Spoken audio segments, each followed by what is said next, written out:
এই যে শুনছো? তোমাকেই বলছি, আমাদের চ্যানেলটি সাবস্ক্রাইব করে দাও না প্লিজ।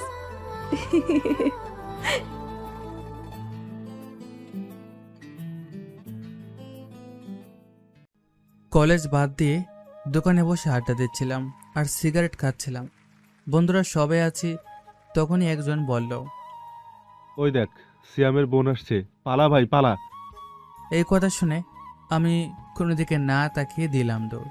আমি আমার আপুকে একটু ভয় পাই, কারণ আপু যখন তখন আমায় ফাঁসিয়ে দেয়। তখনই পিছনে সবাই হেসে উঠল। আমি পিছনে তাকিয়ে দেখি কেউ নাই। আমার বুঝতে বাকি রইল না ওরা আমার সাথে মজা করেছে। তাই আমি ওদের তাড়া করলাম, ওরাও পালাচ্ছে। আমি বললাম, কিরে তোর একটু দাঁড়া, আমার সাথে ফাজলামি বের করছি। মামা এবারের মতো মাফ করে দে, আর এমন করব না। তোদের মাফ নাই। এভাবে কথা বলতেছিলাম, এমন সময় একটা গাড়ি এসে একদম আমার সামনে ব্রেক করলো। আমি এক লাফে সরে পড়লাম আর বললাম, এই আপনি কি দেখে গাড়ি চালাতে পারেন না? হ্যাঁ, নাকি চোখ বাসায় রেখে আসছেন? যত সব আজের লোক, এখন যদি আমার কিছু হয়ে যেত? তখনই গাড়ি থেকে একটা মেয়ে নেমে আসলো। আমি একদম অপলক দৃষ্টিতে তাকিয়ে আছি। হঠাৎ চোখ পড়লো পোশাকের দিকে, পরনে পুলিশ ইউনিফর্ম। তা দেখে আমার হাওয়া টাইট হয়ে গেল। আমি সাথে সাথে নিচের দিকে চোখ নামিয়ে নিলাম। কিছুটা সময় কেটে গেল, মেয়েটা কিছু বলছে না দেখে মাথা উঠিয়ে মেয়েটার দিকে তাকালাম। তাকিয়ে দেখি মেয়েটা আমার দিকে একভাবেই তাকিয়ে আছে। তখনই পিছন থেকে একটা গাড়ির হর্ন বাজালো। তখনই মেয়েটা ঘুর কাটলো আর আমাকে বলল, এই ছেলে, কি যেন বলছিলে? যাক, যাই হোক, আজকে কিছু বললাম না, এখনকার মতো মাফ করলাম। এভাবে রাস্তায় দৌড়াতে যেন না দেখি। যাও। ঠিক আছে ম্যাম। তারপর মেয়েটি গাড়িটা নিয়ে চলে গেল। আমি হাফ ছেড়ে বাঁচলাম। আমি তাকিয়ে দেখি সব হারামিরা চলে গেছে আমাকে বিপদে রেখে। আমি ওদের খুঁজতে খুঁজতে নদীর পাড়ে পৌঁছালাম। আমি ওদের দিকে যাচ্ছিলাম। আরে, আপনাদের তো পরিচয়টাই দেওয়া হয় নাই। পরিচয় দেওয়া ছাড়াই বকবক করিয়ে যাচ্ছি। আচ্ছা, আগে পরিচয়টা দিয়ে নিই। আমি মোহাম্মদ সিয়াম, আমি টাঙ্গাইলে থাকি। আমার বাবা একজন ডাক্তার, মা গৃহিণী। আমার একটা বড় বোন আছে, আমাকে খুব বেশি ভালোবাসে, আবার পেরাও দেয়। নাম হচ্ছে সোমা। এটুকু জানেন আপাতত, গল্পে ফেরা যাক। আমি বন্ধুদের কাছে গিয়ে মায়ের শুরু করলাম। ওরা মায়ের খাইতে খাইতে বলল, মামা থাম থাম, আর মারিস না, তোর সাথে আর কখনো এমন করব না। আমি মায়ের থামিয়ে বললাম, তোদের এত মারতাম না, তবে তোরা আমাকে এখানে একা ফেলে চলে এলি, তাই এত মারলাম। তোদের শুভ দৃষ্টি হচ্ছিল, আমরা তাই চলে এলাম ডিস্টার্ব না করে। এই কথা বলায় আমি ওদের দিকে তাকালাম। ওরা ভয় পেয়ে বলল, আচ্ছা সরি বন্ধু, আমরা তোকে রেখে এলাম। তবে মেয়েটা কিন্তু ভালোই আছে, দেখতে সুন্দর আর সিনিয়রও। শালা, তোদের কি? তোরা দেখে বলতেই পারিস ভালো লাগছে, তবে সামনে যাস, বেটি পুলিশ। আচ্ছা বাদ দে, সবাই বাসায় চলে যাব। কলেজ ছুটির সময় হয়ে এসেছে, দেরি করলে খবর হয়ে যাবে। আমিও চলে যাব। তারপর সবাই যে যার বাসায় চলে গেল। আমি তো বন্ধুদের পরিচয়টাই দেইনি। আমার 4 জন বন্ধু, নাহিদ, মুশফিক, মনির আর আমি। বাসায় আসার পর আপুর সাথে দেখা। আমি ভয় পেয়েছিলাম আপু কি ধরেই ফেলে নাকি, কিন্তু আপু কোনো প্রকার কোনো সন্দেহ করেনি। বাসা বাড়ি খুব ভালোভাবে আজকে পরিষ্কার করা হচ্ছে। এমনিতেই পরিষ্কার থাকে, কিন্তু আজকে একটু স্পেশালভাবেই করা হচ্ছে। তাই আমি আপুকে জিজ্ঞেস করলাম, এই আপু, আজকে কি কেউ আসবে রে? এভাবে পরিষ্কার করছিস তোর এই ভাঙ্গা ঘরটা? এই, একদম মেজাজ খারাপ করবি না। আর আমি তোর বড়, আমাকে সম্মান দিয়ে কথা বল। সরি রে আপু, আমার দ্বারা সম্মান দিয়ে কথা হবে না। তাহলে প্লিজ বিরক্ত করিস না। এই কয়টা দিন আমাকে প্লিজ আপনি করে বলার চেষ্টা করেছি, অথবা তুমি। আমার বান্ধবী আছে, ওর সঙ্গে প্লিজ আমাকে এরকম করে বলিস না, না হলে বাবার কাছে নালিশ করব। আচ্ছা ঠিক আছে, আর কথা পেছালাম না, অনেকটা সিরিয়াস মুডে আছে আপু। এখন যদি আরও কথা বলি তাহলে আব্বুর কাছে নালিশ হবে। ফ্রেশ হয়ে এসে আম্মুকে বললাম, আম্মু আমাকে খাবার দাও। আম্মু বলল, আচ্ছা দিচ্ছি, খাওয়া শেষ করে তুই একটু বাজারে যাবি, টাকা নিয়ে যাস, সাথে বাজার লিস্টটাও। আমি পারবো না, আম্মুকে বললাম খেতে খেতে। এই যা না বাবা, তোর আপুর বান্ধবী আসছে। তোর আব্বু বাসায় আসতে পারবে না রাতের আগে। আমিও এখন যেতে পারছি না। তুই 500 টাকা নিস, তাও যা। আচ্ছা ঠিক আছে, টাকা আর লিস্টগুলো দাও। আমি খুব বেশি হয়ে ভাবলাম, চাইতাম আমি 200 টাকা, চাওয়ার আগে পেয়ে গেলাম 500 টাকা। তারপর বাজার শেষ করে বাসায় আস্তে আস্তে সন্ধ্যা হয়ে গেছে। বেশি করে ফুচকা আর চকলেট নিয়ে আসলাম। আমি বাজারগুলো মাকে বুঝিয়ে দিয়ে ফুচকা নিয়ে চলে গেলাম ছাদে। আমি দাঁড়িয়ে ফুচকা খাচ্ছিলাম, আপু ফোনে কথা বলছিল। আমি দেখিয়ে দেখিয়ে ফুচকা খাচ্ছিলাম, তখনই আপু কলটা কেটে আমাকে বলে, এই সিয়াম, আমার ফুচকা কই? কেন? আমি তো শুধু আমার জন্য এনেছি, এখান থেকে দেওয়া যাবে না। এটা বলি পেটে থাকা শেষ ফুচকাটাও আমি খেয়ে নিলাম। ও, তুই আমাকে রেখেই শেষ করে ফেললি? আচ্ছা ঠিক আছে। আমি বুঝলাম আপু মন খারাপ করেছে, কারণ আপু ফুচকা আর চকলেট অনেক পছন্দ করে। তাই আমি বললাম, আসার সময় চকলেটও খেয়েছি। যা, তোর সাথে কথা নেই। তোর আর কোনো হেল্প তো করবই না, উল্টো আব্বুর কাছে বিচার দেব। আরে আপু সরি, আব্বুর কাছে বিচার দিও না, আমি আসি, টাটা। তখনই আপু বলে, এই দাঁড়া বাদর, আগে আমাকে এক্ষুনি ফুচকা চকলেট এনে দিবি, নয়তো খবর আছে। আমার কাছে টাকা নাই, টাকা দাও। চকলেট আর ফুচকা কেনার নাম করে আপুর কাছ থেকে টাকা নিয়ে আপুকে বললাম, আমি আগেই তোমার জন্য নিয়ে এসেছিলাম সব কিছু, কিন্তু এটা জানতাম না তুমি আমাকে টাকা দিবে এগুলো কেনার জন্য। টাকাগুলো লাভ হলো আমার। এই কথাটুকু বললেই দৌড়ে চলে আসলাম আমার রুমে। আপু পিছন থেকে কি বলছে তা শুনিনি। তারপর আস্তে আস্তে বিছানায় গিয়ে শুয়ে পড়লাম। বিছানায় শুয়ার সাথে সাথে মনে পড়লো আজকে সকালের ঘটনা। কিভাবে তাকিয়েছিল আমার দিকে, আমার তো ভালো লেগেছে, কিন্তু সমস্যা হচ্ছে সে পুলিশ। থাক এসব বাদ। তারপর কিছুক্ষণ পর নিচে গেলাম খাওয়ার জন্য। আপু তখনই বলে, এই বাদর, আমার টাকাটা দে না, আমার দরকার। পরে নিস তুই, আমি দিব তো পরে, এখন টাকাটা দরকার। সরি আপু, আমি পারবো না, তুই যত যাই বলিস না কেন। তখনই আপু সেখানে আসলো, আর আপু বলল, আব্বু, তোমার বাদর ছেলে দেখো আমার টাকা নিয়ে নিয়েছে। সত্যি সিয়াম, তুমি ওর টাকা নিছো? না আপু, আপু আমাকে ফুচকা এনে দিতে বলেছিল টাকা দিয়ে, আমি এনেও দিয়েছি। আমার কিসের টাকা দেবে? থাক মা, আমি দিবনি তোকে টাকা, খাওয়া দাওয়া কর। আর তোর বান্ধবীদের আসার কথা ছিল? হ্যাঁ আসবে, কালকে সকাল সকাল। সবাই মিলে খাওয়া দাওয়া করার পর আমি চলে গেলাম আমার ঘরে। তারপর আমি ঘুমিয়ে পড়লাম। পরদিন সকালবেলা আমার ঘুম ভাঙতেই দেখি সামনে কে যেন বসে আছে আর আমার দিকে তাকিয়ে আছে। ভালোভাবে তাকিয়ে দেখি কালকের সেই পুলিশ ম্যাম। তাকে দেখা মাত্রই আমি চিৎকার দিলাম। আমার মুখটা হাত দিয়ে চেপে ধরে বলল, আই, একদম চুপ, চিৎকার করবে না প্লিজ। আমি মাথা নাড়ালাম। সে আমার মুখ ছেড়ে দিল। আমি তখনই বললাম, আপনি এখানে কেন আর কিভাবে আসলেন? সে কিছু বলতে যাবে, তখনই আমার আপু হাজির। সে বলছে, কি হয়েছে রে লামিয়া? এখানে সিয়াম চাচা ছিল, করছিলি কেন? আমি কিছুই না আপু, এমনি। এটা কে? এটা হচ্ছে আমার বান্ধবী লামিয়া, আমাদের এখানকার থানায় অফিসার। ওর মা বাবা ঢাকায় থাকে, আসতে কিছুদিন সময় লাগবে। সে কয়দিন লামিয়া এখানে থাকবে। তুই কিন্তু বেয়াদবি করিস না। আপু, তুমি এটা বলতে পারলা? আমি বেয়াদবি করেছি কখনো কারোর সাথে? আচ্ছা ভুল হয়েছে, চল লামিয়া। তারপর আপু আর লামিয়া চলে গেল। আমি একটু সময় ঘুরের মধ্যে ছিলাম। তখনই মনে পড়লো কালকের কথা। লামিয়া আপু আবার আপুর কাছে বলে না দিলেই হয়, নয়তো আমার কপালে দুঃখ আছে। বিছানা থেকে উঠে ফ্রেশ হয়ে নিচে গেলাম। চুপচাপ খাওয়া দাওয়া করে বের হয়ে গেলাম কলেজের উদ্দেশ্যে। এদিকে আপু আর লামিয়া ছাদে দাঁড়িয়ে আছে। লামিয়া আপুকে জিজ্ঞেস করে, আচ্ছা, তোর একটা ছোট ভাই আছে, আগে বলবি না? আমি তো জানতামই না। আরে বলি নাই, আর তুইও জিজ্ঞেস করিস নাই। ও ঠিক আছে। আচ্ছা চল, টাঙ্গাইল শহরটা ঘুরিয়ে দেখা আমায়। আচ্ছা রেডি হ তুই, আমিও যাই রেডি হতে। একটু পর আপু রেডি হয়ে নিচে আসে। তখনই আপু দেখতে পায় লামিয়া আপু রেডি হয়ে বসে আছে। আপু লামিয়া আপুকে বলে, আচ্ছা, আমরা কি একাই যাব নাকি সাথে সিয়ামকে নিব? সিয়ামের কথা শুনে লামিয়ে বলে, আচ্ছা, সিয়াম না কলেজে গেল? সমস্যা নেই, আমি কল করছি, আসবে। আর এদিকে আমি কলেজে আড্ডাখানায় আমরা সবাই মিলে বসে আছি। আমি বসে বসে আজকে সকালের ঘটনা, কালকে সকালের ঘটনা ভাবছি। ওই মেয়েটা আমাদের বাসে আসছে, তাহলে যদি কোনোভাবে আব্বুর কাছে সবকিছু বলে দেয় তাহলে তো আমার খেয়াল খতম। আমি নাকি তাকে পছন্দ করতে চেয়েছিলাম। যদি এটা কোনো প্রকার কোনো পদক্ষেপ নেওয়ার পরে জানতাম যেটা আপুর বান্ধবী, তাহলে তো আমার বাড়ি ছাড়া করে দিত আপু। এই মেয়ে থেকে দূরে থাকতে হবে, সাবধান থাকতে হবে। এই মেয়ের মতিগতি ভালো লাগে না। এসব কিছু ভাবছিলাম, তখনই কে যেন আমাকে ধাক্কা দিল। তোমাকে দেখে আমার বন্ধুরা আমাকে বলছে, বল, ঠিক আছে না? আমি ঠিক বলেছি না? হ্যাঁ ঠিক বলছিস। কোনো কিছু না ভেবেই বলে দিলাম, আমি হ্যাঁ বলেছি। এটা শুনে সবাই হু হু করে হেসে দিল। তোমাকে জিজ্ঞেস করলাম। এখানে হাসার কি আছে? তোরা এভাবে হাসছিস কেন? তার মানে মনির যা বলেছে তা ঠিক, তুই কালকের ওই মেয়েটার উপর ক্রাশ খেয়েছিস? আরে না না, আমি এটা কখন বললাম?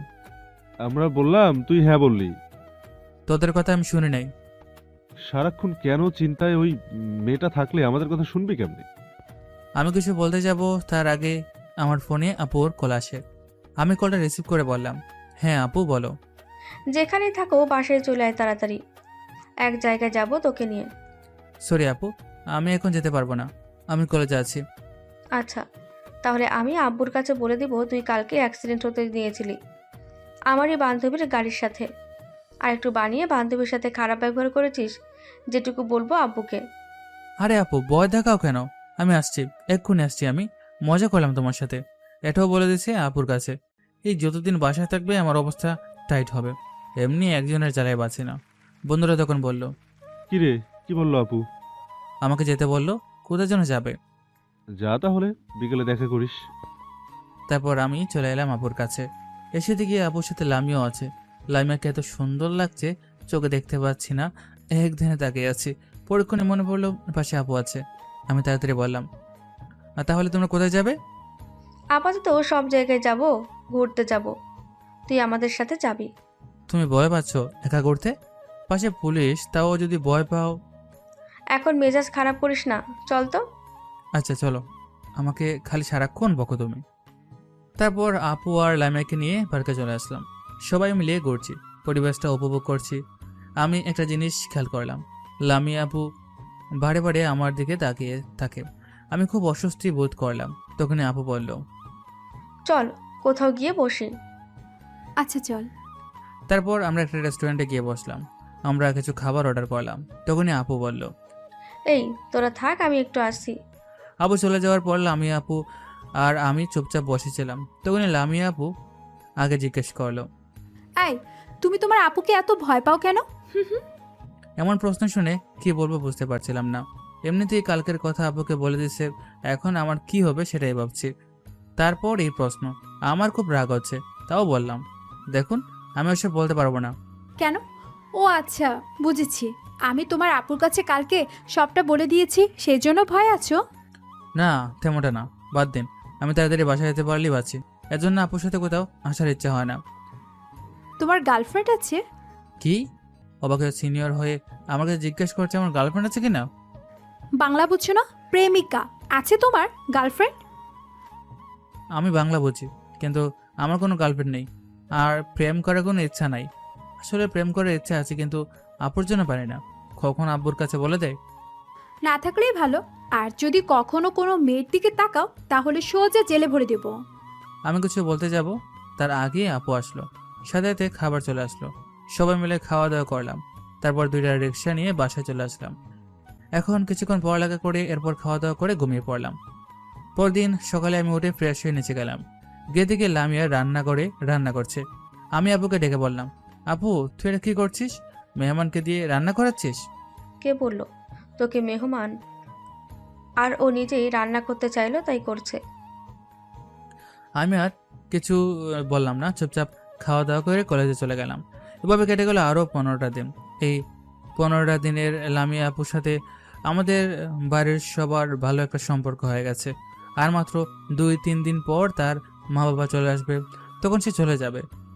বরাবরের মতো পড়া শেষ করে খাওয়া দাওয়া করে রুমে যাচ্ছিলাম। তখনই আপু আমাকে বলল, কালকে লামিয়ার সাথে এক জায়গায় যাবি তুই। আচ্ছা তবে 500 টাকা দিতে হবে কিন্তু। আচ্ছা দিব। ঠিক আছে। 15 দিনে বেশ কয়েকবারই লামিয়া আপুর সাথে কোথাও না কোথাও গিয়েছি। যদি কোনো অফিসিয়ালি কাজ থাকে তাও গিয়েছি, আর যদি বেড়ানোর জন্য হয় তাও গিয়েছি। লামিয়া আপুর সাথে এখন বেশ ফ্রিভাবে চলাচল করি। পরদিন সকালে ঘুম থেকে উঠে একদম গোসল দিয়ে রেডি হয়ে বের হলাম। তারপর আপুর রুমে গেলাম। আপু নাই, তাই আমি চলে আসছিলাম। তখন ওয়াশরুম থেকে লামিয়া আপু বের হয়ে আসলো। শুধু একটা মাত্র তোয়ালে ছিল। আমাকে দেখা মাত্রই অনেক জোরে চেঁচিয়ে উঠলো। তোয়ালেটা পড়ে গেল।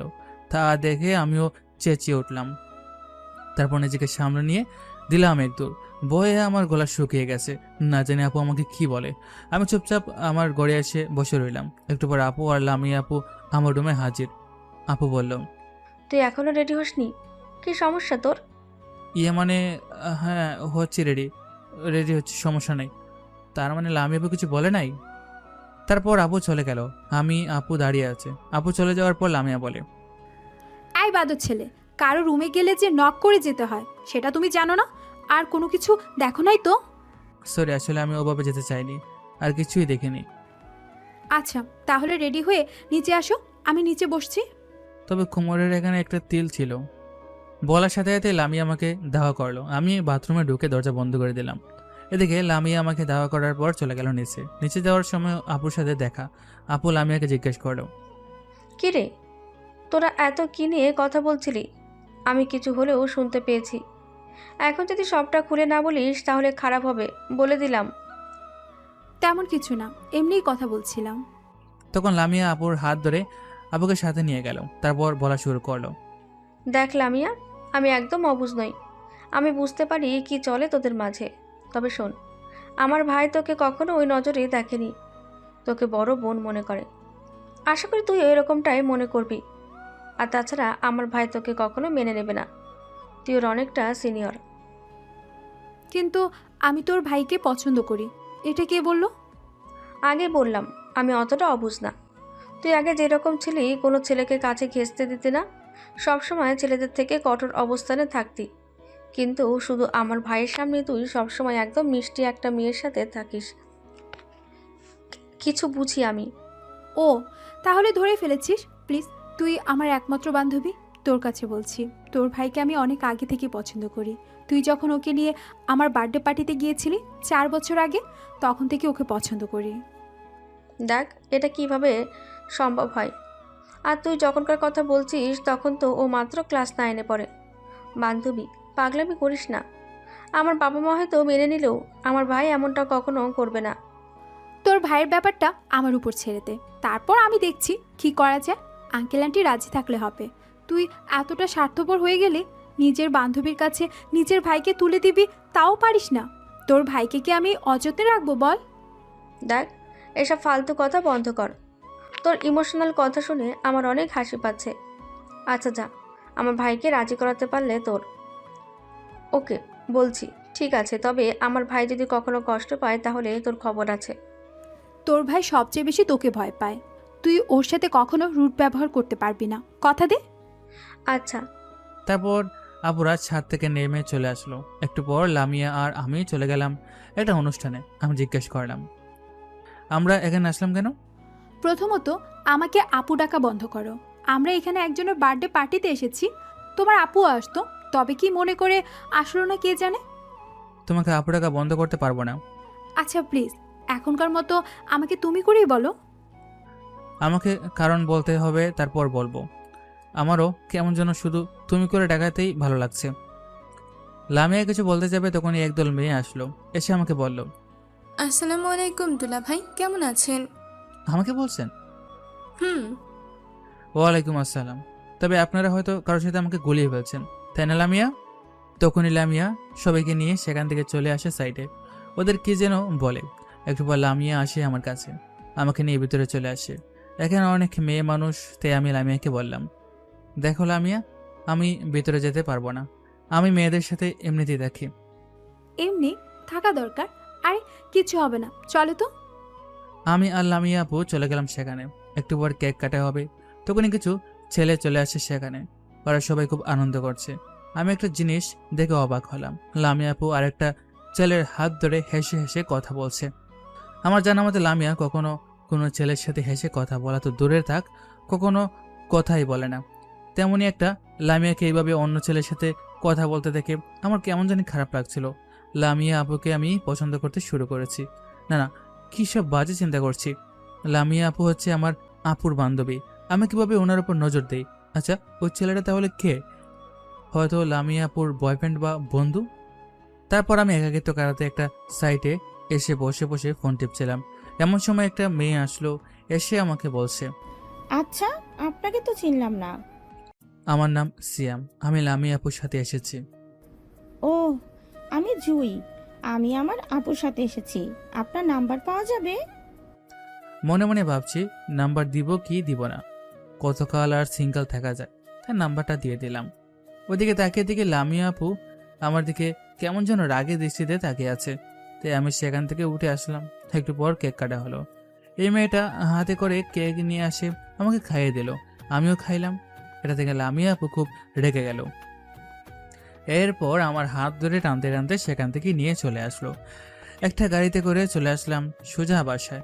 বাসায় আসার পর আমাকে রেখেই সে চলে যায় রুমে। আমি একদম অবাক হয়ে আছি, হঠাৎ এমন করছে কেন লামিয়া।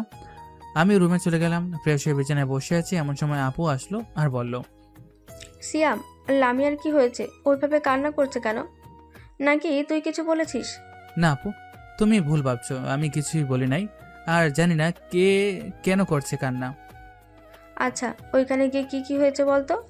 আমি শুরু থেকে সবটা বললাম, শুধুমাত্র কেক খাইয়ে দেওয়ার ব্যাপারটা আর নম্বর নেওয়ার ব্যাপারটা বাদে। সবটা শুনে আপুও চলে গেল। ফোন টিপছে আর ভাবছি লামিয়া আপু কেন এমন ব্যবহার করছে। ওনার বয়ফ্রেন্ড ওনাকে হয়তো কিছু বলেছে, আমি তাই কি হয়েছে জানার জন্য আমি লামিয়া আপুর রুমের দিকে যাচ্ছিলাম। তখনই শুনতে পেলাম লামিয়া আপু বলছে, আমি ওকে ছাড়া বাঁচবো না, প্লিজ তুই যেভাবে হোক আমার কাছে ওকে এনে দে। এটুকু শোনার পর কিছু বুঝতেছি না। তখনই আপু ঘর থেকে বেরিয়ে আসলো। আমাকে সামনে দেখে আপু বলছে, তুই কাকে নাম্বার দিয়েছিস?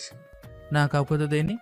না জানার বান করে বললাম, আচ্ছা, একটা চট দিব, সব মনে পড়ে যাবে। তুই ছাদে যা, কথা আছে তোর সাথে। আমি পারবো না, তুই এখানে বল কি বলবি। আমি বলেছিলে তাই তো ভালো ছিল, আবার তুই এতে চলে এলি কেন? আচ্ছা যাই হোক, ছাদে যা। তারপর আমি ছাদে চলে গেলাম।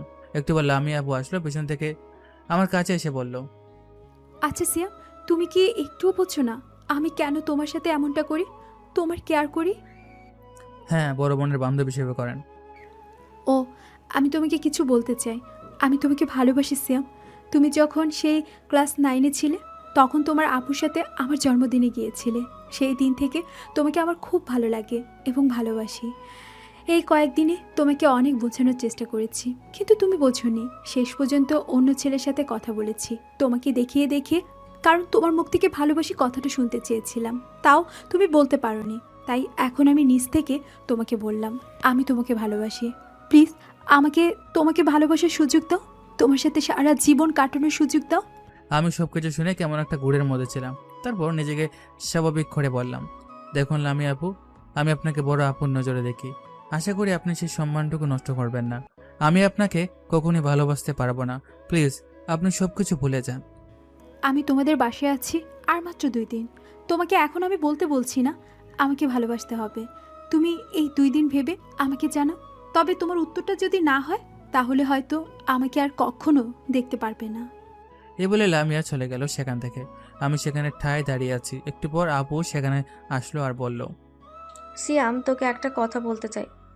যদিও আমি সবসময় তোকে কড়া শাসনেই রাখি, তার মানে এই না যে আমি তোকে ভালোবাসি না। আমি তোকে ভালোবাসি বলে সবসময় সঠিক পথে রাখার জন্য শাসন করি, কিন্তু পরিস্থিতির কারণে অতিরিক্ত কড়া শাসন করাই আমাকে তোর কাছে এমনভাবে উপস্থাপন করেছে যে তুই আমাকে দেখলেই ভয় পাস, মন খুলে কথা বলতে পারিস না। তবে আমি তো তোর বোন, আমাকে ক্ষমা করে দেওয়া যায় না? আপু তুমি এসব কি বলছো? তোমার জন্য আমি শরিক পথে থাকতে শিখেছি, আর তুমি নিজেকে দোষ দিও না। তুমি কোনো দোষ করো নাই, তাও ক্ষমা করে দিলাম আবার জায়গায় পানি মুছে দিয়ে। আচ্ছা, তাহলে আমার একটা কথা তোর মানতে হবে। আমি এখনও শাসন করে না, বোন হিসেবে আবদার করছি। বল, কথাটা রাখবি? প্রমিস?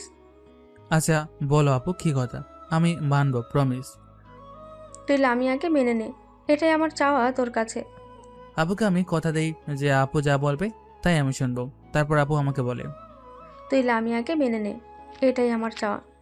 আপু তুমি যা বলছো ভেবেচিন্তে বলছো তো? আমার সাথে লামিয়াপুর যায় না। উনি একটা সরকারি চাকরি করে আর আমি বেকার এক কলেজ পড়ুয়া ছেলে। কতটা ডিফারেন্স আমাদের মধ্যে। এটা ব্যাপার না, আমি বাবা মাকে রাজি করাবো, নিশ্চয়ই ওনারা মেনে নেবেন, কারণ লামিয়াকে ওনাদের আগে থেকেই ভালো লাগে। আচ্ছা ঠিক আছে আপু, আমার ভাবার জন্য একদিন সময় লাগবে। আচ্ছা ঠিক আছে, তবে উত্তরটা যেন হ্যাঁ হয়। এইটুকু বলে আপু সেখান থেকে চলে গেল। আমি কি করব ভেবে পাচ্ছিলাম না, তাই বন্ধুদের কল করে নদীর ধারে আসতে বললাম। তারপর আমিও নদীর ধারে চলে গেলাম। একটু পর বন্ধুরা আসলো সবাই। আমি সবাইকে বললাম, ভাই তোদের সবাইকে এখানে একসাথে ডেকেছি কারণ আমি খুব বড় একটা বিপদে পড়েছি। কি বিপদ বল আমাদের। তারপর আমি সবাইকে সবটা খুলে বললাম, প্রথম থেকে শেষ পর্যন্ত। তখনই মনির বলল, শালা তুই বললে বিপদে আছিস, এখন দেখি তোর থেকে লাকি মানুষ হয় না।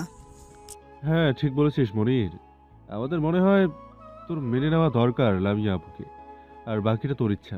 তবে আমাদের কিন্তু ট্রিট দিতে হবে। আচ্ছা ঠিক আছে, সব কিছু যদি ঠিকঠাক হয় তাহলে অবশ্যই তোদের ট্রিট দেব। আরও কিছুক্ষণ আড্ডা দিয়ে আমি চলে আসলাম বাসায়। বাসায় এসে খাওয়া দাওয়া করে আমি আমার রুমে এসে শুয়ে পড়লাম। সারা রাত চিন্তা করে কাটিয়ে দিলাম আমাকে কি করা উচিত। অবশেষে একটা সিদ্ধান্ত নিলাম, যেহেতু আপুকে কথা দিয়ে ফেলছি আর আমারও লামিয়াকে ভালো লাগে, তাই আমি রাজি হব। পরদিন সকালে লামিয়া ছাদে আপুর ফুল গাছগুলোতে পানি দিচ্ছিল। আমি পিছন থেকে গিয়ে চোখ দুটো ধরলাম।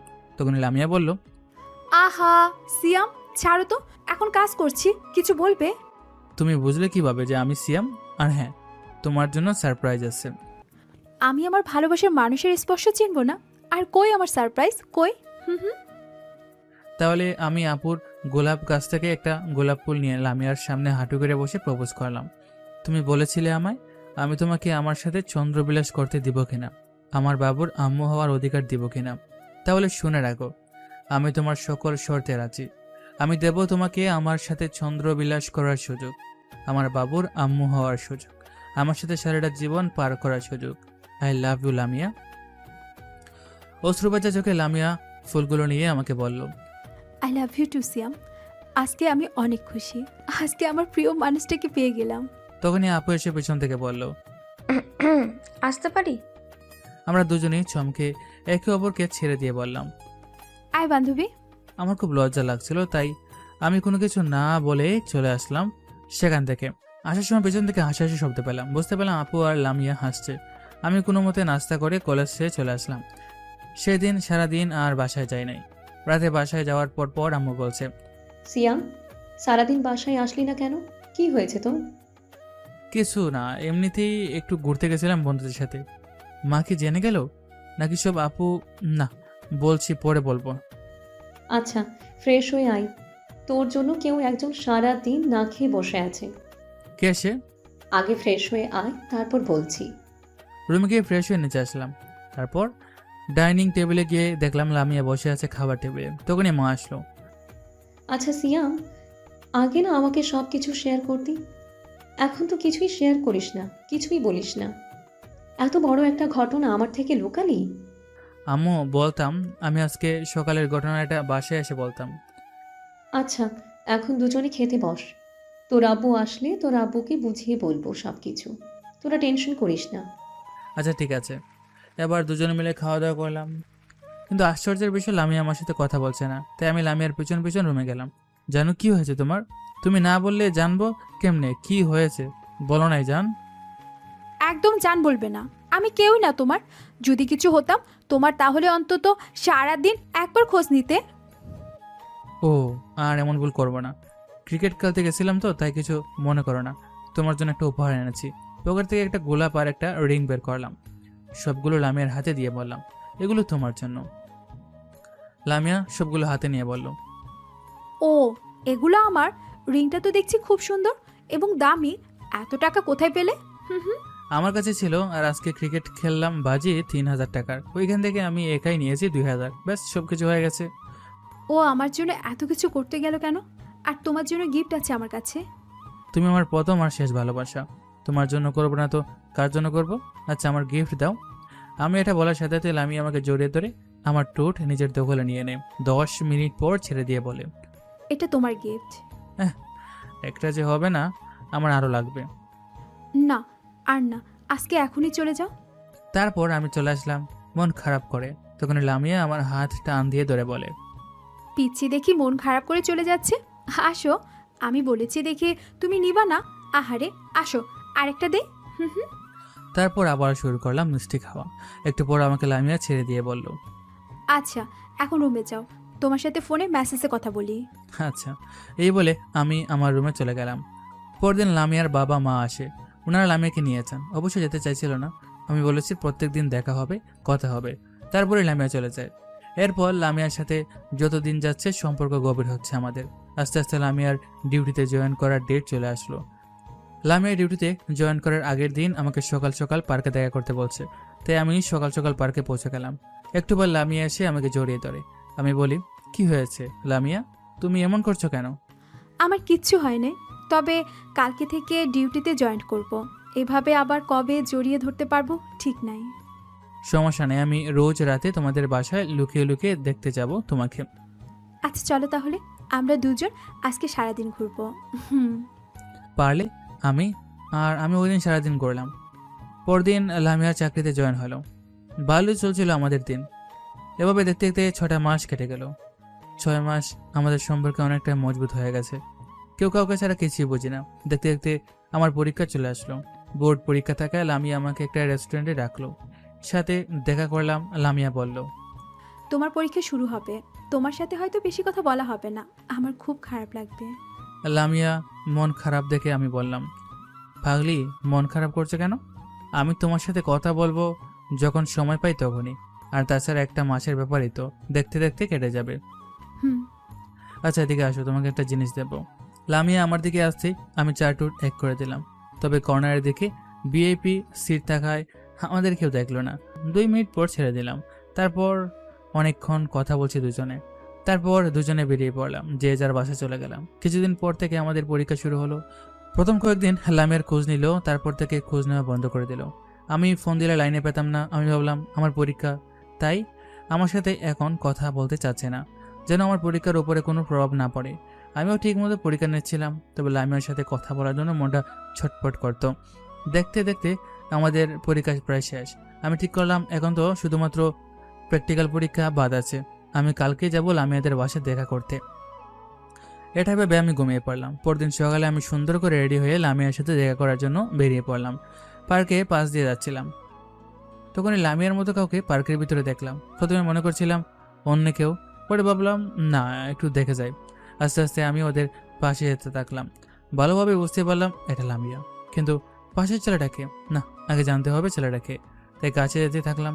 পিছন দিয়ে গিয়ে লামিয়াকে সারপ্রাইজ দিতে চেয়েছিলাম, কিন্তু আমি নিজেই সারপ্রাইজড হয়ে গেলাম, কারণ আমি শুনতে পেলাম লামিয়া ছেলেটাকে বলছে, আমি তোমাকে অনেক ভালোবাসি, আমি তোমাকে ছাড়া থাকতে পারবো না, আমি আমার জীবনের চাইতো বেশি ভালোবাসি তোমাকে, প্লিজ আমার ভালোবাসা তুমি গ্রহণ করো। আচ্ছা, তাহলে ওর কি হবে? আমি আসলেই ভুল করেছিলাম ওকে ভালোবেসে, আমি তখন তোমার ভালোবাসা বুঝতে পারিনি। আমি তো এখন হাড়ে হাড়ে টের পাচ্ছি তুমি আমার প্রকৃত ভালোবাসা। আচ্ছা, ওর সাথে আমি আর কথা বলবো না, প্লিজ আমাকে বিশ্বাস করো। আচ্ছা ঠিক আছে, আমি মেনে নিলাম। আমি আর পারছি না শুনতে। শেষ পর্যন্ত লামিয়া কিনা আমাকে ধোঁকা দিল। আমি কখনো ভাবতে পারিনি লামিয়া এমনটা করবে। আমি সেখান থেকে চলে আসলাম। বাসায় এসে সোজা বাথরুমে গিয়ে ঝর্ণার নিচে বসলাম। ঝর্ণা ছেড়ে গোসল করতে থাকলাম। আমার আজকে বুক ফেটে কান্না আসছে। আমি কি করব? এখনো কিছু ভাবতে পারছি না। 2 ঘন্টা পর আমি গোসলখানা থেকে বের হলাম। তারপর বিছানায় শুয়ে শুয়ে কান্না করছি। তখনই কারো আসার শব্দ শুনে আমি চোখের পানি মুছে নিলাম। তাকে দেখি হাতে খাবার নিয়ে আপু আসছে। তোর কি হয়েছে সিয়াম, মন খারাপ কেন? কিছুই না, খুবই মন খারাপ, আমি একদম ঠিক আছি। আচ্ছা, বাবা মা জিজ্ঞেস করলো তোর পরীক্ষা কেমন চলছে। মা বাবার সাথে তো তুই দেখাই করিস না পরীক্ষা শুরু হওয়ার পর থেকে।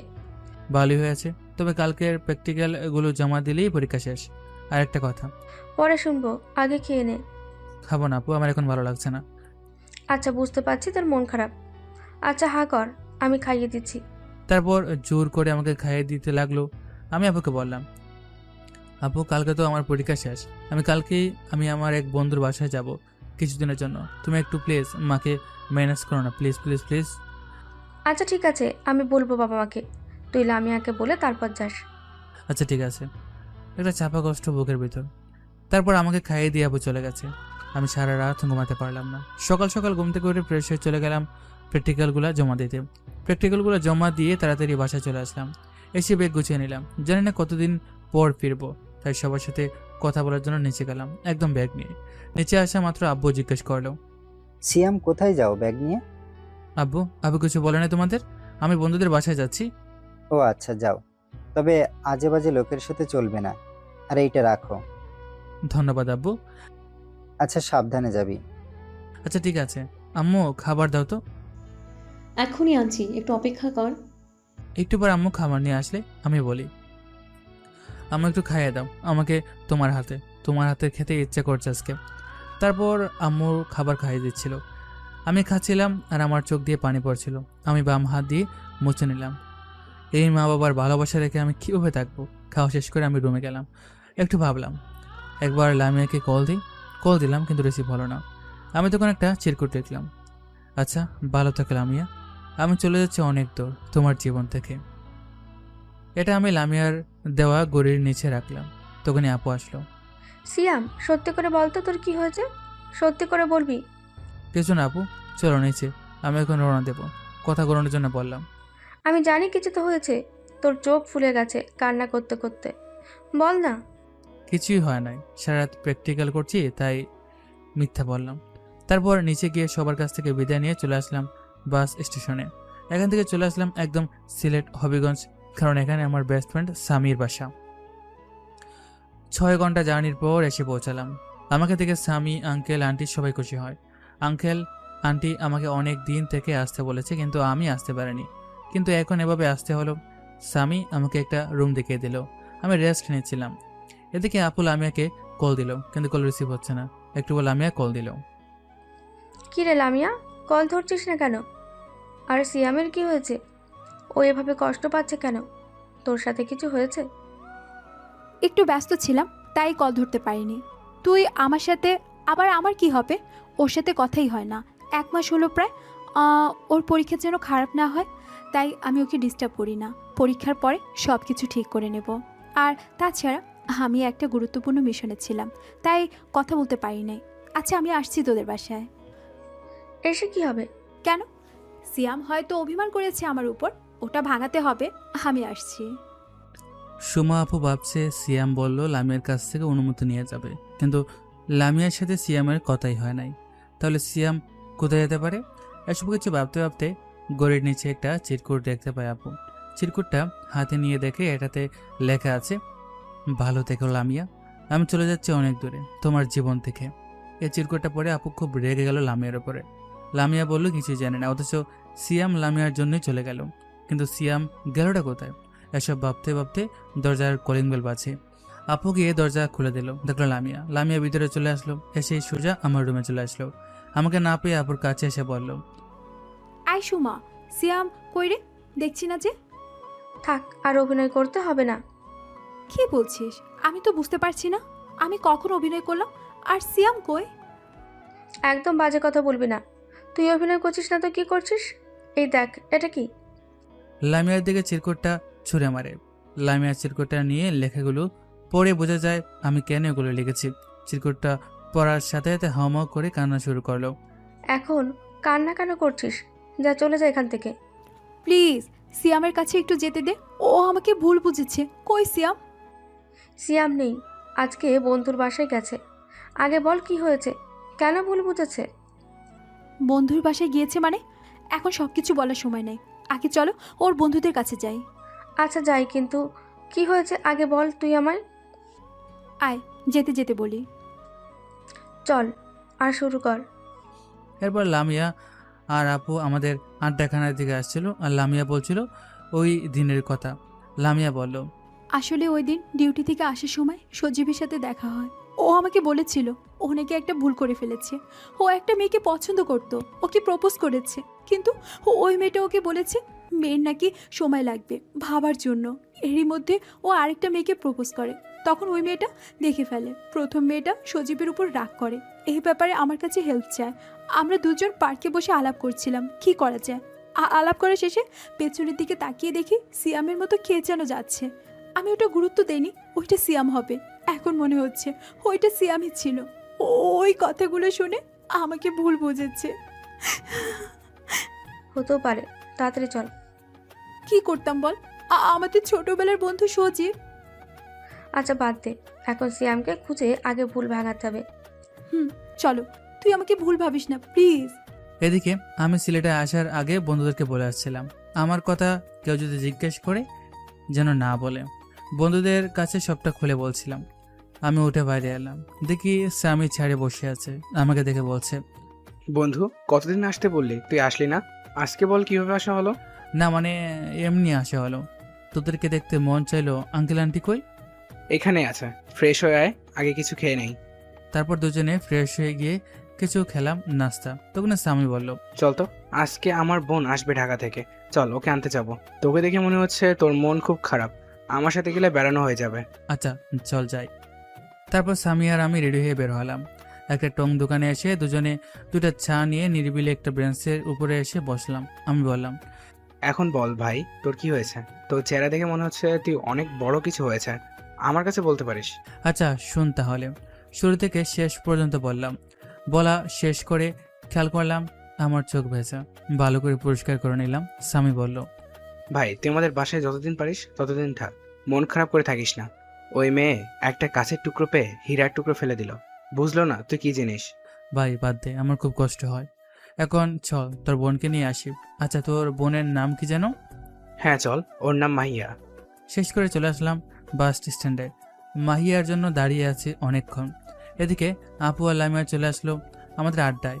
আপু এসে সবাইকে জিজ্ঞেস করছে, এই নাহিদ, সিয়াম কোথায় জানো? না আপু, জানি না। কেন, কি হয়েছে? তখন লামিয়া কান্না করে দেয় আর বলে, ভাইয়া প্লিজ তোমরা বলো না সিয়াম কোথায় আছে। সিয়ামকে ছাড়া আমার ভালো লাগে না, আমি ওকে ছাড়া বাঁচবো না। লামিয়াকে এভাবে কান্না করতে দেখে সিয়ামের বন্ধুদের ভালো লাগে না, তাই তারা সবটা বলে দেয় আর জিজ্ঞেস করে, আপু সিয়াম এইখানে আছে, আর কি হয়েছে সবটা কি আমাকে আমাদের বলা যাবে? তাহলে খুঁজতে সুবিধা হতো আপনাদের। আপু তখন সবটা ওদের বলে এবং সিয়ামকে কিছু জানাতে না বলে। এটুকু বলে আপু আর লামিয়া সেখান থেকে চলে যায়। বাসায় এসে আপু মা বাবাকে সবটা খুলে বলে দেয় লামিয়ার সিয়ামের ব্যাপারে। ওনারা মেনে এনে সবটা। আপু আর লামিয়া ঠিক করে সিলেটে যাবে, তাই ওরা রেডি হয়ে বেরিয়ে পড়ে নাহিদের দেওয়া ঠিকানা অনুযায়ী। এদিকে একটু পরে একটা বাস এসে থামলো সিয়াম আর সামির সামনে। সেই বাস থেকে নামলো স্বামী আর সিয়াম বাস স্ট্যান্ডে দাঁড়িয়ে আছে মাহিয়ার জন্য। একটু পর একটা বাস এসে থামে সিয়াম আর স্বামীর সামনে।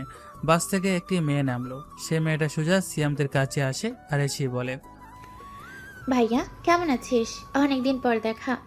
আলহামদুলিল্লাহ ভালো আছি রে, তুই কেমন আছিস পিচ্ছি? ওদের ব্যবহার দেখে বুঝলাম এটাই হচ্ছে স্বামীর বোন মাহিয়া। স্বামীর কথা শুনে মাহিয়া বলে, আমি এখন আর পিচ্ছি নাই, বুঝেছো? এখন চলো বাসায় যাই। আর সাথে এটাকে এ হচ্ছে আমার সে বন্ধু যার কথা আমি সব সময় বলেছি তোকে, ওর নামই হচ্ছে সিয়াম। এই কথা শুনে মাহিয়া আমার দিকে কেমন করে যেন তাকিয়ে রইল।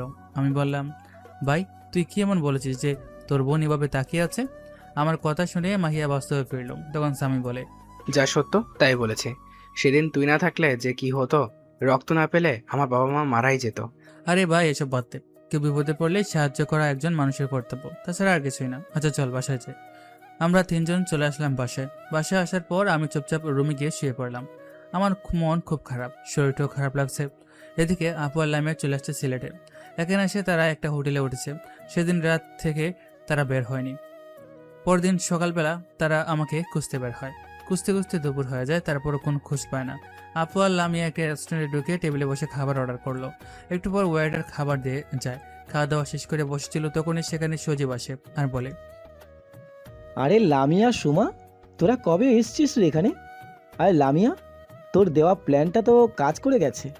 আমরা কালকে রাত্রে এখানে এসেছি, আর তোমার প্ল্যানের চক্করে আমাদের এখানে তো আরেকটা ঘটনা ঘটে গেছে। আচ্ছা, আমি কি জানতে পারি? আচ্ছা শোনো। শুরু থেকে শেষ পর্যন্ত ঘটনা সজীবের কাছে খুলে বলার পর সজীব বলে, যেহেতু আমার জন্যই এই ঘটনাটা ঘটেছে, আমি তোদের সাহায্য করব এখানে ওকে খুঁজে বের করতে। তাহলে তো ভালোই হয়, আমরা এখানকার কিছুই চিনি না। আচ্ছা তাহলে আজকে পার্কে দেখা হচ্ছে, সেখান থেকেই শুরু করব খোঁজা। সামনে একটা পার্ক আছে, সেখান থেকে। আচ্ছা। সজীব সেখান থেকে চলে যায়। আপুরাও হোটেলে ফিরে আসে। আব্বু আম্মুকে কল করে সবটা জানিয়ে দেয়, তাও আব্বু আম্মু টেনশন করতে থাকে। বিকেলবেলা আপু আর লামিয়া পার্কে যায় এবং সজীবকে কল করে ওর জন্য অপেক্ষা করতে বলে। এদিকে আমি রুমের মধ্যে শুয়েছিলাম, তখনই দরজা ঠোকা পড়লো। আমি দরজা খুলে দিয়ে দেখি স্বামী দাঁড়িয়ে আছে। কি হয়েছে রে বন্ধু? আয়, তোকে আম্মু ডাকে। আমি ফ্রেশ হয়ে চলে গেলাম স্বামীর সাথে আন্টির কাছে। গিয়ে বললাম, আন্টি দেখেছেন আমায়? হ্যাঁ বাবা, আসো এখানে বসো, দুপুরের খাবারটা খেয়ে নাও আগে, তারপর বলছি। আমরা গিয়ে চুপচাপ দুপুরের খাবারটা খেয়ে নিলাম সবার সাথে। তারপর আন্টি বললেন, আচ্ছা তোমাকে ডেকেছি তোমার বাসার সবাই সম্পর্কে খোঁজ খবর নিতে। কেমন আছে তোমার আব্বু আম্মু? আর তোমার আপুর কি বিয়ে হয়েছে? হ্যাঁ, আব্বু আম্মু সবাই ভালো আছেন। আর আপুর এখনো বিয়ে হয়নি, তবে খুব শীঘ্রই হয়ে যাবে, কথাবার্তা চলছে। আর যদি আপুর বিয়ে হয় আপনাদের রেখে হবে না কিন্তু। হ্যাঁ, তা তো অবশ্যই যাব। আচ্ছা, শুনলাম তোমার নাকি মন খারাপ বাবা। তোমরা 3 জন পার্কে গিয়ে বেরিয়ে আসো, দেখবে অনেকটা হালকা লাগবে মন। আচ্ছা আন্টি, যাব। আচ্ছা, একটু পর তাহলে বেরিয়ে পড়ো। তারপর আমি আমার রুমে গিয়ে একটু রেস্ট নিলাম। তারপর আমরা 3 জনে বেরিয়ে পড়লাম পার্কের উদ্দেশ্যে, আমি, সামি আর মাহিয়া। রাস্তার সময় ওরা ভাই বোন অনেক গল্প করছিল, দুষ্টুমি করছিল। তখন আমার আপুর কথা মনে পড়লো, তখন আমার আরও মন খারাপ হলো। এদিকে আমার অবস্থা দেখে ওরাও শান্ত হলো। একটু পর আমরা পৌঁছে গেলাম পার্কে। পার্কের ভিতরে হাঁটছি, আমার অনেকটা ভালো লাগছিল। তাই আমি সামিকে বললাম, আয় তো এদিকটায় যাই। হ্যাঁ, চলেন যাই। তোরা দুজন যা আমাকে রেখেই। কেন কেন? তোরা দুজন যেভাবে যাচ্ছিলে মনে হচ্ছে আমি আসিনি। তোকে কি বলা যাবে বন্ধু, আয় ওদিকে যাই। 3 জন মিলে ওই দিকটা দেখতে চাচ্ছিলাম, তখন সামনে দেখতে পেলাম আপু আর লামিয়া দাঁড়িয়ে আছে। আমি সাথে সাথে বললাম, এই দাঁড়া দাঁড়া, আমি এদিকে যাবো না, চল ওইখানটায় বসি, আর নয়তো এই পার্ক থেকে চলে যাই। আয়, ভালো লাগছে না এই পার্কে, কোথাও যাই। কেন, কি হয়েছে এখানে? কোনো সমস্যা? তোকে আমি পরে বলছি, চল ওইদিকে যাই। তখন আমি দেখতে পেলাম সেদিনকার সেই ছেলেটা আপু আর লামিয়ার সাথে। আমি মনে মনে বলছি, আপু এখানে কীভাবে আসলো, লামিও এখানে আসছে ওই ছেলের সাথে। আমি আরও বেশি কষ্ট পেলাম। আমার এই অবস্থা দেখে মাহিয়া জিজ্ঞেস করলো, কি হয়েছে আপনার? এমন করছেন কেন? আমি কিছু বলতে যাবো, তখন এই পিছন থেকে আপু ডাকলো। সিয়াম দাঁড়া। আমি অন্য কিছু না ভেবে দাঁড়িয়ে পড়লাম। তারপর সবাই আমার সামনে চলে আসলো। এসে আপু আমাকে জুড়ে জুড়ে 2টা থাপ্পড় দিল আর বলল, নিজেকে কি মনে করিস তুই, হ্যাঁ? কোনো একটা ঘটনা দেখার পর কোনো কিছু যাচাই বাছাই না করেই এইভাবে চলে আসবি, হ্যাঁ? তুই কি কখনো এটা চিন্তা করলি না তুই চলে আসার পর মা বাবার কিভাবে, আমার কি হবে? সুমা, থাম না, আমি কথা বলছি। আপু ব্যাস থামান আপনি, আপনার কোনো কথা আমি শুনতে চাই না, আর কোনো কারণ দেখাতে হবে না। আমাকে আপু বলছো কেন? আমার কথাটা শুনবে তো? আমি আপনার কোনো কথাই শুনতে চাই না, আপনি চলে যান এখান থেকে দয়া করে। আপনাকে দেখলে এখন আমার খুব কষ্ট হয়, আপনি চলে যান এখান থেকে। আজকে হয়তো একটা কারণ দেখিয়ে আসবেন, কালকে আবার একই ভুল করবেন, আমি কখনো মেনে নিব না, আপনি আসতে পারেন। সিয়াম, এটা কিন্তু বেশি বেশি হয়ে যাচ্ছে। লামিয়ার ব্যাপারে তুমি এমনটা বলতে পারো না। আপু তুমি আমার ব্যাপারে একটা কথা বলবে না এখন, আমি নিজের সিদ্ধান্ত নিজে নিতে পারি, আশা করি বুঝতে পারছো। তুই তেমন ছিলি না, তুই এমন কেন হয়ে গেলি, হ্যাঁ? আমার সেই আগের ভাইটা দরকার, যে আমার সব কথা সবসময় মেনে চলতো। সরি, আমি আছি, আমার কোনো পরিবর্তন হয়নি। আর তুমি এখানে কেন এসেছো? আমি এখানে এসেছি শুধু তোকে খুঁজতে। তোর বন্ধুদের কাছ থেকে ঠিকানা নেওয়ার পর আমি সরাসরি এখানে এসেছি। তার মানে ওরা সব কিছু বলে দিয়েছে? হ্যাঁ সিয়াম, প্লিজ তুই লামিয়ার কথাটা একবার শোন, প্লিজ। শুনবো, তবে এখানে না। তোমরা যদি কথা দাও তাহলে আমার কথা আগে শুনবে, তাহলে আমি শুনবো সবটা। কি কথা? আমরা রাজি। তোমরা এই মুহূর্তে টাঙ্গাইলে ফিরে যাবে আর আমার জন্য অপেক্ষা করবে। আমি ঠিক 2 দিন পরে আসবো টাঙ্গাইলে। আচ্ছা ঠিক আছে, আমরা এখনই চলে যাব। তারপর আমরা আপুদের বাসে উঠিয়ে দিলাম, বাসটা ছেড়ে দিল। তখন পেছন থেকে যেন আমার কাঁধে কে হাত দিল। পিছনে তাকিয়ে দেখি সজীব নামের ছেলেটা। আমি বললাম, আপনি এখানে কেন? আমি এখানে এসেছি তোমাকে কিছু কথা বলতে, প্লিজ একটু সময় দাও। আচ্ছা ঠিক আছে, কিছুটা ভেবে বললাম, কারণ আমারও মনে হচ্ছিল লামিয়ার কোনো দোষ নাই। তাই দেখি কি বলে উনি। এখানে না, অন্য কোথাও চলো। আমি তখন স্যামিকে বললাম, স্যামি তুই আর মাহিয়া বাসায় চলে যা, আমি একটু পরে আসছি, আর আমার ফোনে চার্জ নেই, এটা নিয়ে তোরা ফোনটা দিয়ে যা। আচ্ছা এই নে ফোন, আর তাড়াতাড়ি ফিরে আসিস। এই বলে ওরা চলে গেল। আমি আর সজীব অন্য একটা জায়গায় চলে আসলাম। আসার পর সজীব বলল, দেখো শিয়াম, আমি আসলে লামিয়াকে অনেক আগে থেকেই পছন্দ করি, তাই বলবো করে বলা হচ্ছিল না। সেদিন আমি ওকে প্রপোজই করতাম, তার আগেই লামিয়া তোমার কথা বলে। আমি তখন আর প্রপোজ করি নাই। এখন তোমাদের দুজনের মধ্যে কিছু নাই, তাই আমি চাইছিলাম আমার বাবা মার মাধ্যমে আমাদের বিয়ের কথাটা পাকা করতে।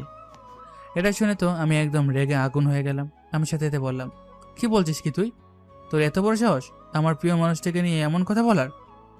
এই কথা সাবধানে বল, কার সামনে দাঁড়িয়ে আছিস জানিস? আমি ভাবছি এই এলাকার এমপি ফরহাদ হোসেনের ছেলে, আমার সামনে উঁচু গলায় কথা বলছিস। হতে পারে। তাই কোন এমপি ফরহাদ সাহেবের ছেলে? আমি কাউকে ভয় পাই না। আমার নামে কত মার্ডার কেস, কত ড্রাগস পাচারের মামলা, বেআইনি কাজের মামলা আছে। নেক্সট টাইম তুই লামিয়ার দিকে চোখ তুলে তাকাবি না। ওকে কি জন্য মিথ্যা বললাম একটু পরে বুঝতে পারবেন।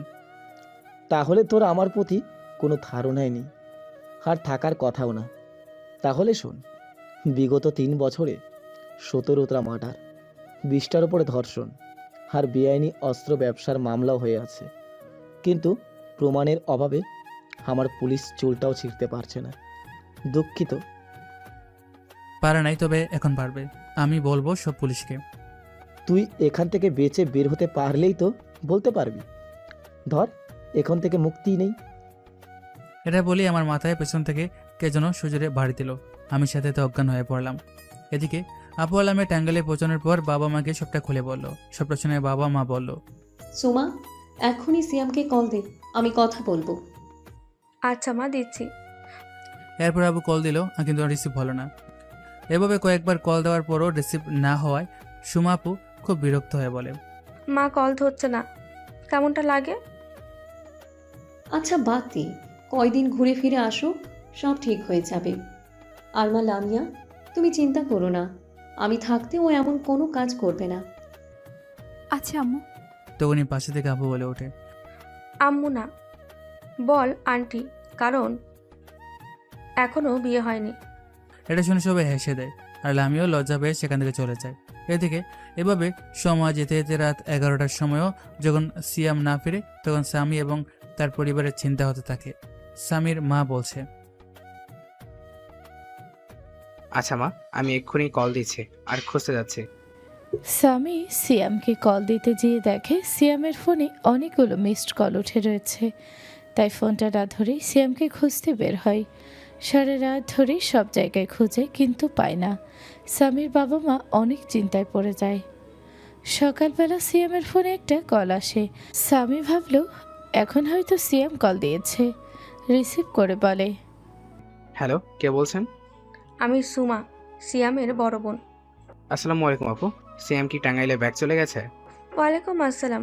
কই না তো, আমি সিয়ামের সাথে কথা বলার জন্যই কল করলাম। সিয়াম নেই ওখানে?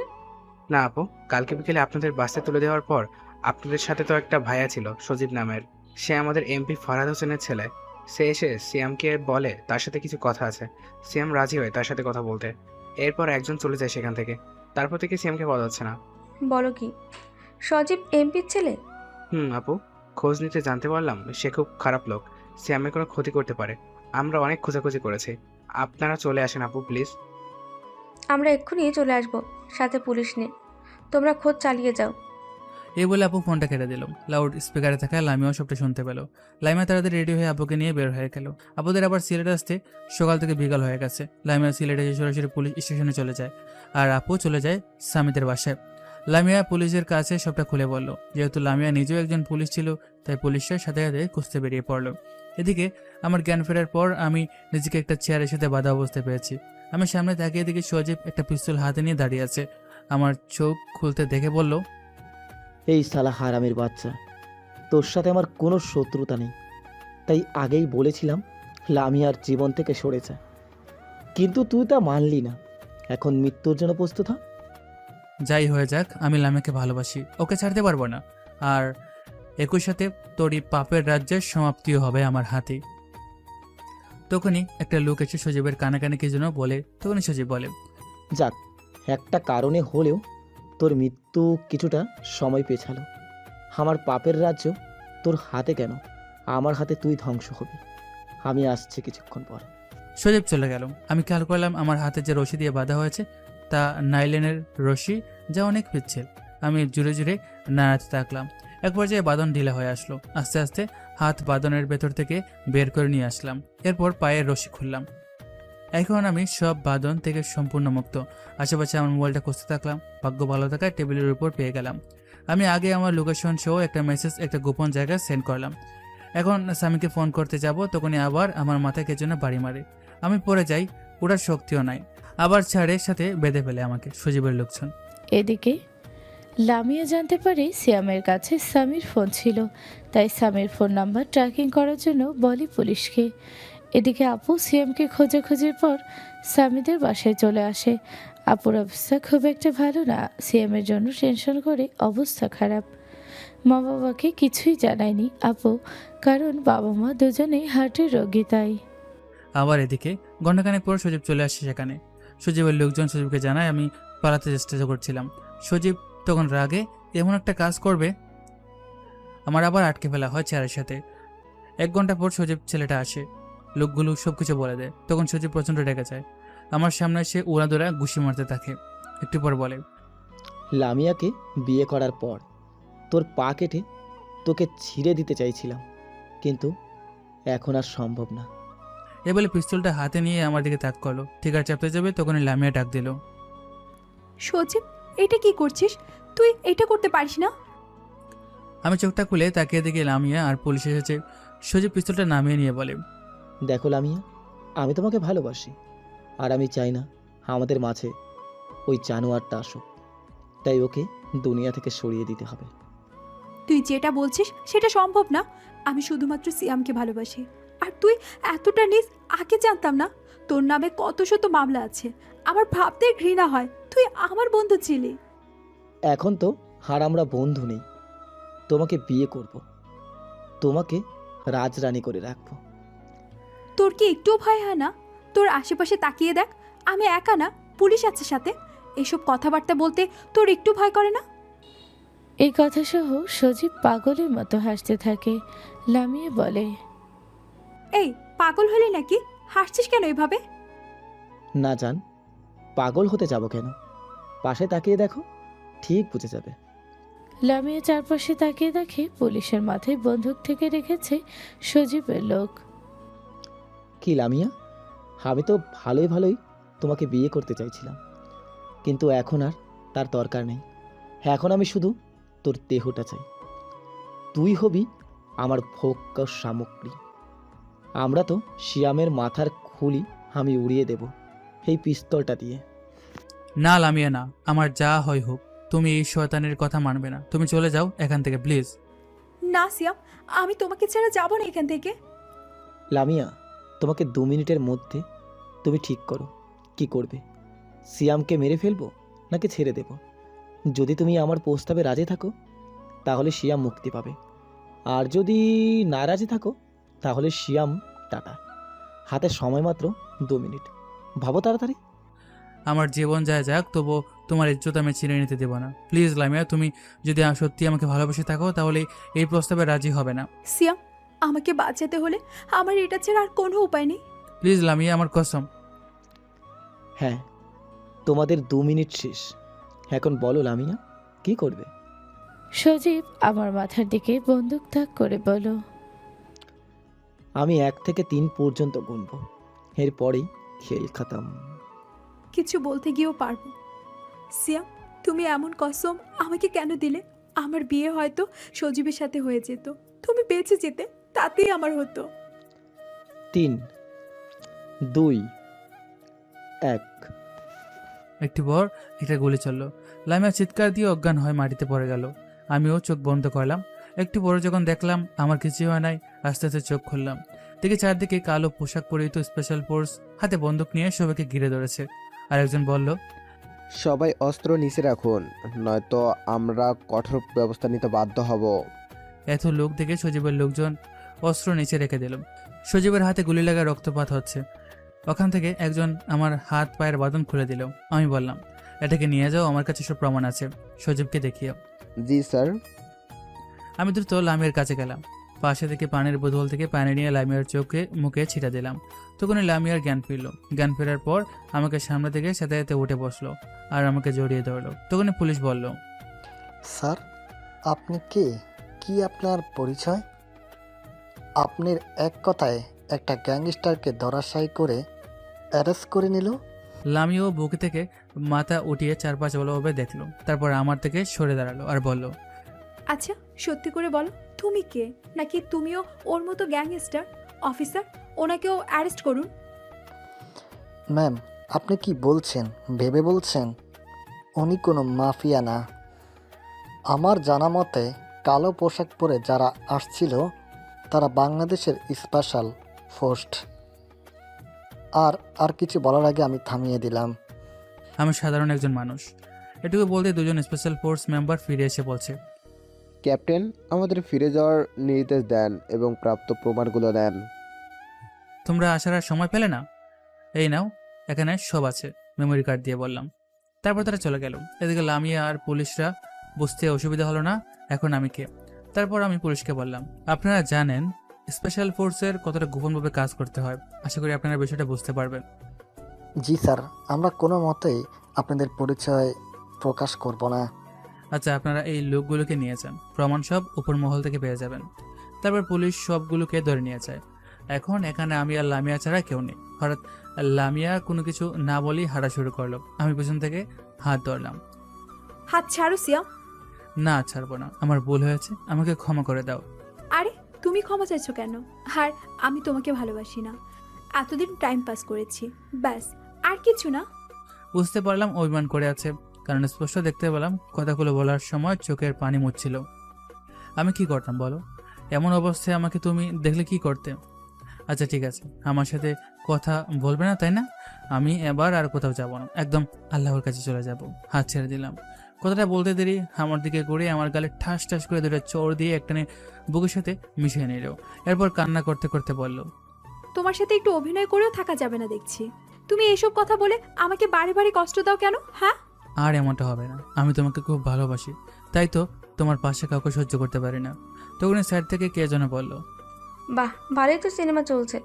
আমাদের টেনশনে ফেলে এখন নিজের রোমান্স করছে। পেছনে তাকিয়ে দেখি সামি আর আপু দাঁড়িয়ে আছে। সাথে সাথে দুজন দুজনকে ছেড়ে দিলাম। লামিয়ার লজ্জায় লাল হয়ে গেল। তখন আপু বলল, আচ্ছা, আর লজ্জা পেতে হবে না, চল বাসায় চল। তারপর সবাই মিলে সামিদের বাসায় আসলাম। আমার ঘায়ে বর, কারণ সবাইকে একভাবে বুঝিয়ে বললাম। সবাই বুঝলো। দুপুরে খাওয়া দাওয়া করে আমরা বেরিয়ে পড়লাম টাঙ্গাইলের উদ্দেশ্যে। রাত 10টার সময় টাঙ্গাইলে এসে পৌঁছালাম। বাসায় এসে কলিং বেল চাপলাম। ভেতর থেকে আম্মু দরজা খুলে দিল। আমাকে দেখে কেঁদে উঠলো আর বলল, সিয়াম, তুই কিভাবে পারলি আমাদেরকে এভাবে কষ্ট দিতে? বলে যেতে পারতি আমাদের কি সমস্যা, আমরা সমাধান করে দিতাম সাধ্যমতো। সরি আম্মু, আব্বু, আমার ভুল হয়ে গেছিল, তাই কি থেকে কি করেছিলাম খেয়াল নেই। তোমাদের কষ্ট দেওয়ার জন্য খুব দুঃখিত, প্লিজ আমাকে মাফ করে দাও। আয়, ভিতরে আয়, তোকে তো সেই আগেই মাফ করে দিয়েছি। আর কত দিন হলো আমি তোকে নিজের হাতে খাওয়াই না, আজ তোকে আবার নিজের হাতে খাওয়াবো।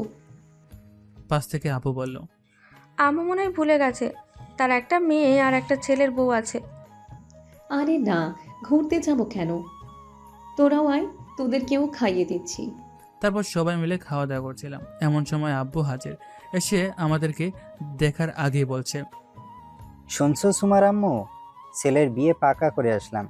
এখন ছেলের বউ আসলেই বিয়েটা দিয়ে দিব। বল, কি ছেলে তো এসেছেই। আমার বিয়ের কথা শুনে আমার গলায় বাত আটকে গেল। আমি আসতেছিলাম, তখন লামিয়া পানি দিল। আমি বললাম, আমি এখনই বিয়ে করতে পারবো না, আমার চাকরি নাই, কিছু নাই, আমি বিয়ে করে খাওয়াবো কি? কে বলেছে তোর চাকরি নেই? সব জানি আমরা, লামিয়া আমাদের সব বলেছে। আমি আর কিছু বলতে পারলাম না। লামিয়ার দিকে তাকালাম, দেখি হাসছে। তখন আব্বু আমাকে বলল, তুই কতদিন ধরে এই চাকরি করছিস আর আমাদেরকে জানাস নাই কেন? আসলে আব্বু, আমি যখন কলেজে উঠি ফার্স্ট ইয়ারে, যখন আবার ফেল করি, তখন আমি এইখানে যোগ দিই। ফার্স্ট ইয়ারে ফেল করার কারণ হচ্ছে এটা ট্রেনিংয়ের কারণেই আমার এই অবস্থা হয়েছিল। তবে এখন আল্লাহর রহমতে সব কিছু ঠিকঠাক। যাই হোক, এই মাসের 15 তারিখ তোমাদের বিয়ে, একদম পাকা করে এসেছি। আপনি যখন করেছেন, এখন কি করার, বিয়ে করতেই হবে। আব্বুকে আমি অনেক ভয় পাই। খাওয়া দাওয়া শেষ করে আমি রুমে এসে বিছানার উপর শুয়ে যখন চোখ বন্ধ করছিলাম, একটু পর বুকের উপর বাড়ি কিছু অনুভব করলাম। চোখ খুলে তাকানোর সাথে সাথে আমার ঠোঁট দুটো দখল করে নিল। আমি কিছু বলতে পারলাম না। ভালোভাবে তাকিয়ে দেখি এটা লামিয়া। পাক্কা 10 মিনিট পর ছেড়ে দিল।